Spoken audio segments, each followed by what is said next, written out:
Right, so let's just begin. Okay, so um, welcome to the Dad Fit Project, episode one.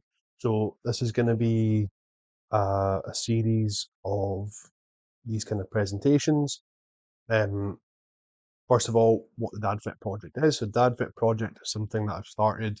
I believe that the information that is given to men of a certain age, or the lack of information that is given to a men of a certain age, is really hindering them in the pursuit of their fitness and health goals. The fitness advice either out there seems to be aimed at people who are already going to the gym, is already is part of their life. They're already in good shape. They have a previous athletic background, something along those lines. Okay, so the the problem is you're 25, you get married, maybe a bit later than that. You then have a couple of kids. You're now 40.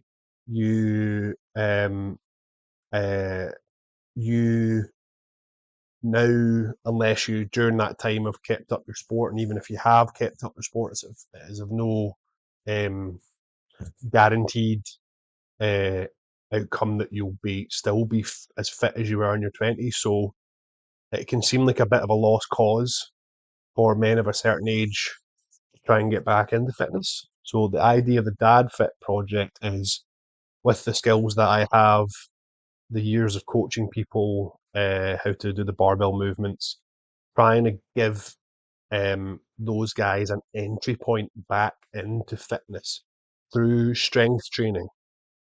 Because the first thing someone should do, in my the experience I've had with this, is that when someone starts to go back to fitness or has never been fit and healthy before, the first thing that, in 90% of the cases that I've seen, the first thing they should do is get strong. There are some exceptions to that. If they're incredibly obese, um, they might actually get some bang for buck out of losing some body fat first. But strength training should be part of that. But anyway, I digress. So the point is, with this kind of series of episodes, I don't know how many I don't know how many they're going to be. I don't know what the context is going to be. There might be guys. So I've got a Teams call going on in the background with my guys who are already in the Dad Fit project. If you want to join, I'll put a link below. You can join. It's just a WhatsApp group. You can be in there for updates, chat, all the stuff that's going on. Okay, right. So,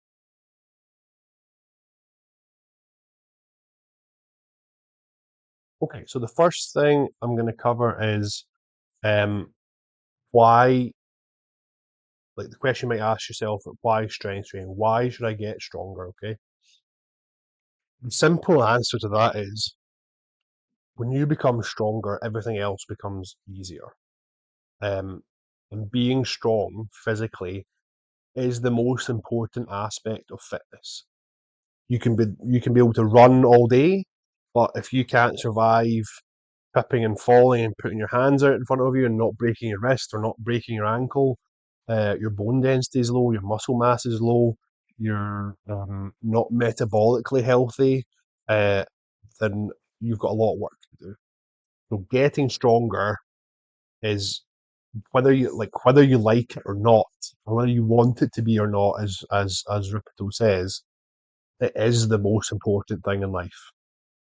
Now, you can argue with me about that, and I'm willing to argue with people about that, but everything in life comes back to how physically strong and how good of a shape you are. Are you physically healthy? Are you uh, a useful member of society in terms of your strength?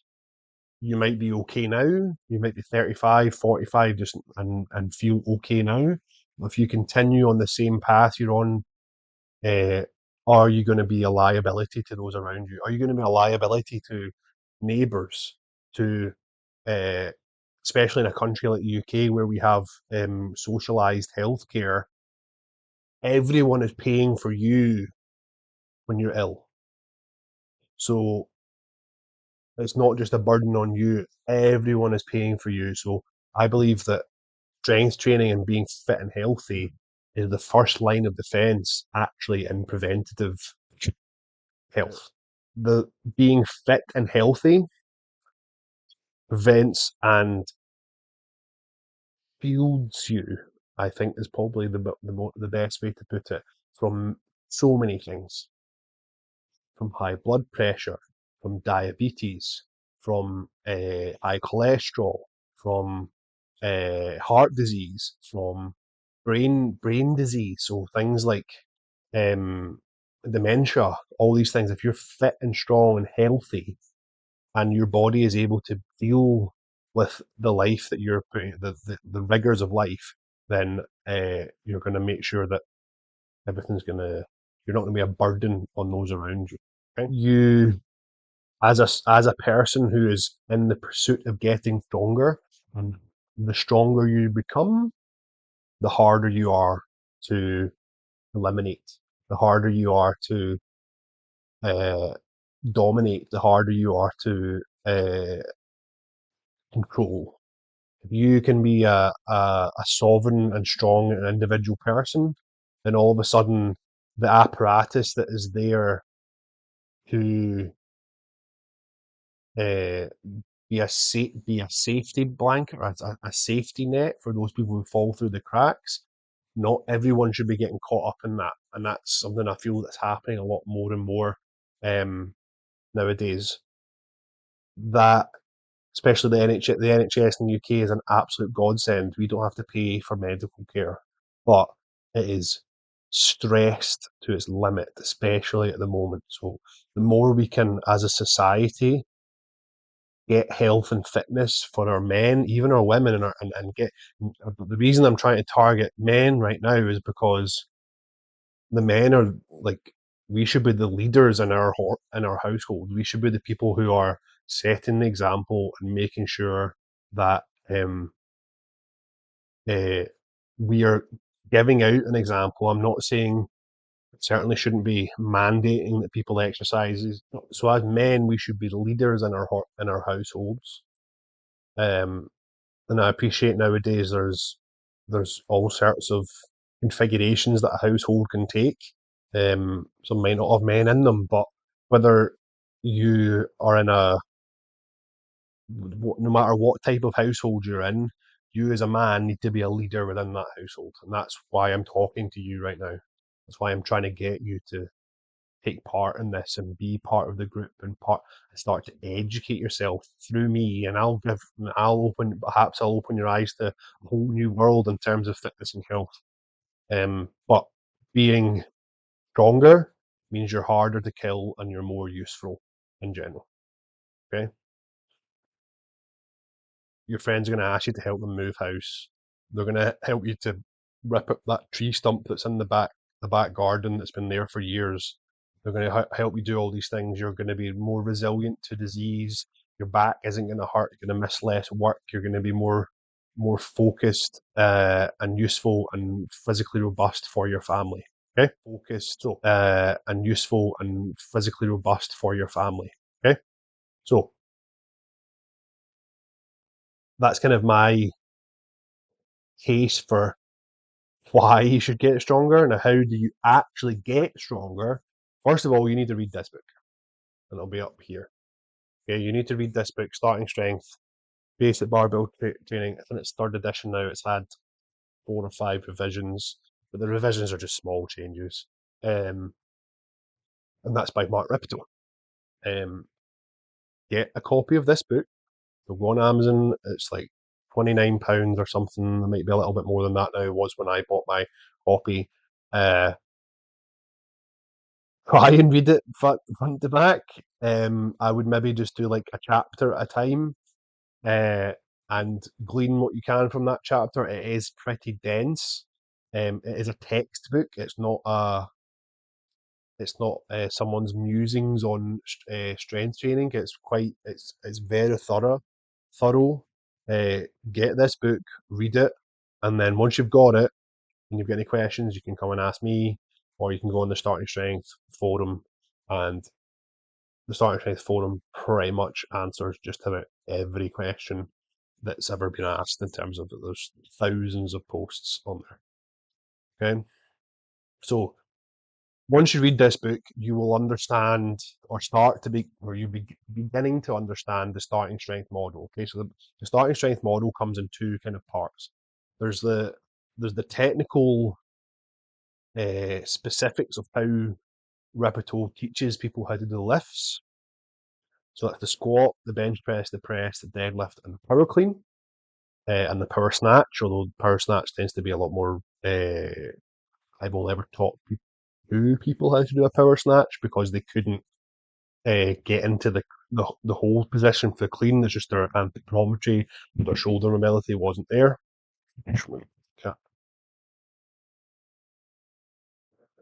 So those 5 lifts are covered in the blue book. And then the second part of that is how the sets and the reps and the weights are prescribed in order to increase the trainee's general strength. Okay, and all that is based on how the lifts are taught and how the programming is done is based on the foundational principles. Okay, and those foundational principles are the physiology of the human body, so your muscular contractions, the respiration system, your energy system, your musculoskeletal, your whole musculoskeletal system, where your joints insert, the length of your muscle bellies, your shoulder anatomy, your hip anatomy, all of that is taken into consideration with physiology. You then actually have the biology of what's happening at a cellular process. So the the stress recovery adaptation cycle, which is something I'll probably cover in another video, uh, is part of that. That's how we get the increase in performance. That's how we that general adaptation syndrome is how we get the increase from workout to workout. Certainly when you first start, but that's how we get an increase in the robustness of the organism that we're stressing. Okay, so stress, so it's the lifting, the recover, that's the food and the sleep and the hydration and the time between the workouts that happens in, and then we adapt from that. Okay, and then thirdly, you have the mechanics of how the lifter interacts with the barbell in terms of basically what we're doing with the barbell with these lifts is we are increasing the effect of gravity on a normal human anatomical movement. So squat is a normal human anatomical movement. With a barbell, we can effectively load that movement incrementally forever, pretty much. And we can load it at increasingly small intervals of incrementality. I don't even that of or increasingly small increments of additional weight. So we can go down to half a kilogram. So that would be like adding a pound. For any Americans that are watching this, okay. So the mechanics of situation is basically describing the forces and the interaction of those forces between the body, gravity, and the barbell. Okay. When you read the book, so I've told this is a up in the gym of Grant Brogy's gym in California. It's the Strength Co. And the reason I've stolen that is it's really well laid out. So you have 3 distinct phases of the novice program from the Starting Strength book. Okay, now there are exceptions to this, as there always is, but the exceptions are the exception. They're the 1 to 5% of people that need to run this slightly differently. And that will be and if you're having trouble with this, I suggest you do one of 2 things. One, read the article, the first 3 questions, which is written by Repetto, I think, or you hire and you chat, and even just like hire them for an hour. You don't have to hire them, and you can do that with me as well. You can just message me, book a chat with me for an hour, go through your training, and say what are we, uh, what we're doing wrong here. You can either do that online and just have a kind of video chat with them, send them from videos of you lifting for them to review, or if there's a starting strength coach near you, go and find them and book them for an hour. Okay. So you've got workout A and workout B. So workout A, we squat, we press, we deadlift. We do 3 sets of 5 on the squat and the press, and we do 1 set of 5 on the deadlift. Workout B, we squat, we bench press, and we deadlift. 3 sets of 5 on the squat and pressing movement, and 1 set of 5 on the deadlift. And what we do there is every time you come in, you do a little bit more weight. And eventually you get to the point where you're taking, in the UK, we use 2.5, 1.25 kg plates. In States, they'll use 2.5 pound plates. So in the UK, you would take a 2.5 kilogram jump, which is 5.5 pounds. So it's a little bit more of a jump in the UK. That is something I have thought about in the past. It would be better to take a 2 kilogram jump. Earlier, I don't know. So squat, you come in, first time you do it, you can take a bigger jump between sessions. So squat, you come in, you do 3 sets of 5, 60 kilograms. Next time you do 3 sets of 5 at 70 kilograms. Next time you do 3 sets of 5 at 75. And then usually at that point, I would say you're going to 2.5 kilo jumps. So 77.5, 80, 82.5, 85. So that stress, recovery, adaptation. And you would do this 3 times a week. So you would do workout A, workout B, workout A on one week, and then the next week you would do workout B, workout A, workout B. So it goes ABA, BAB, right? With a day's rest, at least one day's rest in between each one. And then phase two, you would get to the stage where you've been adding weight for a little while. Your deadlift is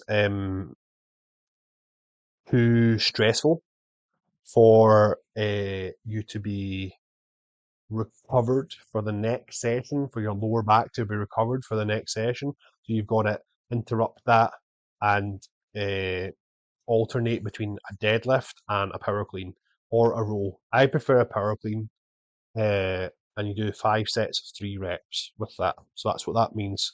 The 3x5, that means 5. That means 3 reps and 5 sets.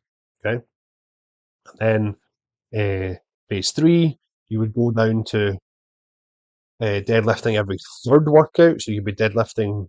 So in phase two, you'd be deadlifting twice one week and then once the next week. And then phase three, you'd be deadlifting once a week. You are, would you be deadlift? Yeah. You'd be power cleaning once a week. And then you'd be chin upping, doing chins 1 up a week. And then the squat and the squat, every time you squat, 3 sets of 5, just add a little bit more. And then you're still alternating your bench press and your press. So that's novice phases 1, 2, and 3. 90% of people will be able to go through that as written. Uh,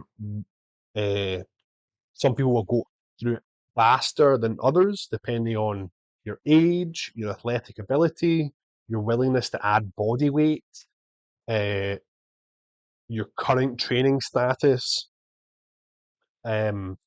your sexual status, whether you're a male or a female, all these things. Okay, so that all makes sense. So that's the novice phase. So that's the actual program. So there you go. You've got the program for free. You can go and start that right now. The reason we want to do this in this way is we want to make sure that along with biology, physiology, and mechanics, we are also considering effectiveness and efficiency. For men of a certain age, this is very important because you don't have a lot of time to get this in. Okay, these workouts can be done in an hour. maybe an hour and 15 minutes when you're getting right to the very end of your LP and you're maybe having to take 6 or 7 minutes rest in between your sets. But that's all stuff I'll cover at later points. I don't want you wasting any time. I don't want you wasting any effort. I want you to have the knowledge that everything you're doing is the most efficient and effective way that you can be doing it to get stronger. There's no bullshit. There's nothing in there. You can do a bit of arms if you want, but you know that you're doing everything you need to do in order to get you as an organism, as a system, to be stronger between workouts. Eventually, when you get to the novice phase, uh, and you're starting to do more you get through that novice phase, and you're starting to do more intermediate style programming, whether you're mesocycle, so that's the cycle that you get stronger, lasts a week. That'll do you for a little while. That'll probably do you for another 6 or 7 weeks, maybe 8 weeks. And then you go on to 2 weeks. But again, these all things come back the things I mentioned before, like your age, body weight, all that kind of stuff. That's all depending on that stuff, how long that lasts for. All right. So that's everything I need to be here. So there is an interesting case study. It's on the Starting Strength website. I'll put the link to that here, and I'll send this. I'll put this presentation in with all my guys. This is a guy called Tim. So this article is written by a guy called Jeff Biscoff, I think. If I remember correctly, it's a very good illustration of what happens with a kind of typical LP type situation. You can see the difference between him here and him here. I think he's like 170 pounds there. He's like just shy of 200 pounds there. So he's put on 30 pounds of. He's not fat. He looks much healthier. He looks broader about the shoulders, deeper in the chest, bigger on the forearms. Looks much more muscular. So that's kind of a good description of what and what Jeff does really well in that article is he kind of talks about the modifications that he makes to this guy's training program out for like from the very start, basically. Okay. Right. So that's the end of the slideshow there. I gave the Dad Fit guys the opportunity um uh, to submit some questions. So I'll go through those. I'll go through those just now. So question one was, what exercises or programming are the most effective for time-limited people who want to get fit but struggle to have more than an hour to do so at a time and maybe only 2 to 3 times a week? Okay, so I think that question is answered by your novice LP. When you first start off, like your novice LP, uh, could really only take you like certainly your first if you're going pretty hard at it should probably only take you like 40 to 45 minutes. 7 or 8 weeks later it's probably going to be closer to an hour. But when you're so squats, presses, bench presses, deadlifts, power cleans, you're probably 7 or 8 weeks later you're probably not going to be in the stage where you need a power clean yet, but that depends. Um, the and it can be modified to do 2 times a week. All you would do if you were doing 2 times a week, you would that actually gets talked about in the article that I mentioned earlier, which is quite good. The Though he talks about in the article, he squats, presses, bench presses, and deadlifts every second. And he actually does that 3 times a week. What you could do is you could just, if you were just doing that twice a week, you would squat, press, bench press, deadlift, do your 3 sets of 5 on squat, press, and bench, 1 set of 5 and deadlift, leave, come back. So say that was Monday, and then you're coming back on Thursday or Friday, and that would be a good chunk of time. You would do all four again. Eventually, what would happen is it would get to the stage where your squat will be going fine, your overhead press and your bench press will start to interfere with each other, and you won't be able to do, like, you'll get 3 sets of 5 on one of them, but not the other. So I'd flip them round each session. So session A would be squat, press, bench, deadlift. Session B you'd squat, bench, press, deadlift. Eventually, what's going to happen is, I need to talk about this now. I think it's a really good solution. Is just do one top set of 5 of the first one. So, and then when you flip them over, you would do 3 sets of 5 at 95% of what your top set of 5 was, probably 90%, and then just add weight from there. Okay. So you'd end up, so it would look something like this. You would do, workout A would be your squat, 3 sets of 5, press, 1 set of 5, a little bit heavier than last time, bench press, 3 sets of 5 at 90% of what you plan to do for your second day. And then your deadlift, and then squat. Workout B, we squat, 1 set of 5 for a new 5 rep max on your bench press, and then your presses after. It's probably more likely that the workout where you bench press first will be the one that stalls out. Um, yeah, because your bench press is going to be heavier, so your upper body is going to be more tired after that. Whereas actually, the overhead press can be a good warm up for your bench press, but it just a bit depends.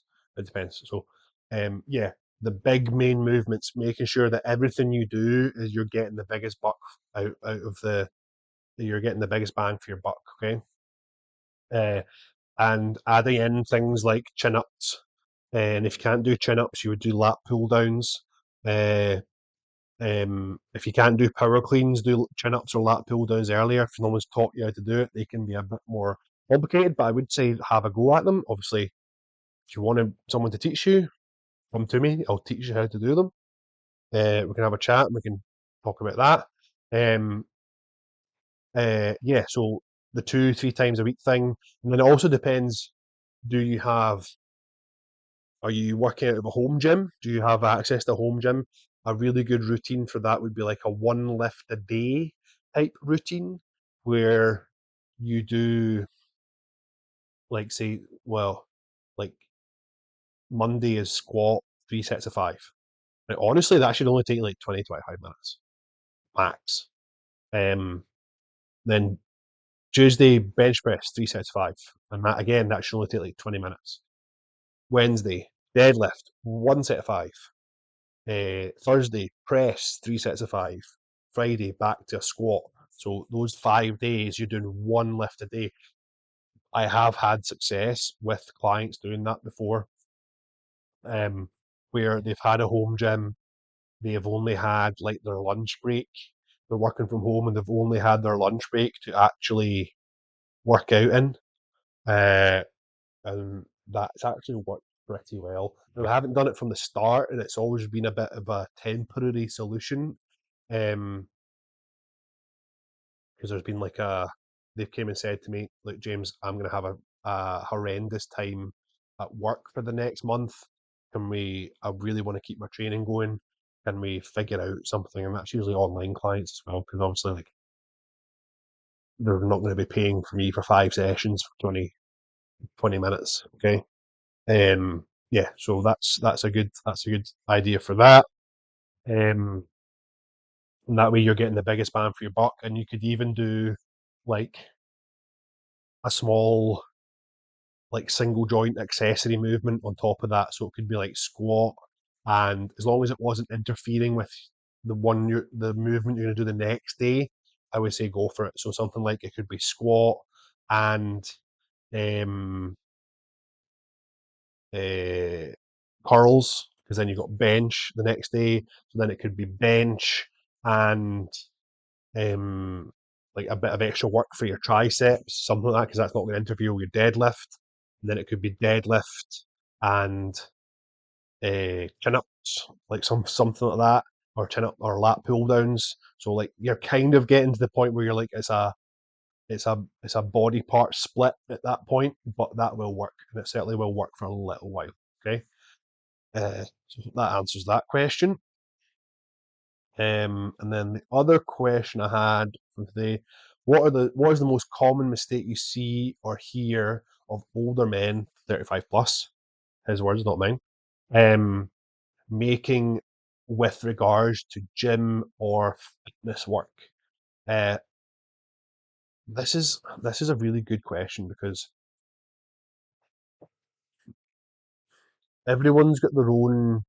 By the time you're 35, you are such a. There's really no one else like you. Your experiences uh, are so individualized.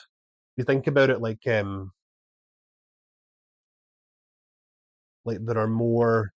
It's a stat. There are more moves in a game of chess than there are more games. There are more possible games of chess than there are atoms in the universe. I think, or something along the lines of that. So, like, you imagine how every day of your life you could have made a different decision. You could have been on a completely different path. So, the time you get to 35, to have a generalized statement of what people do wrong when they start to get fitness. Um, but I think I can boil it down to these few things. One, they think if I can't do it 100%, I'm not going to do anything.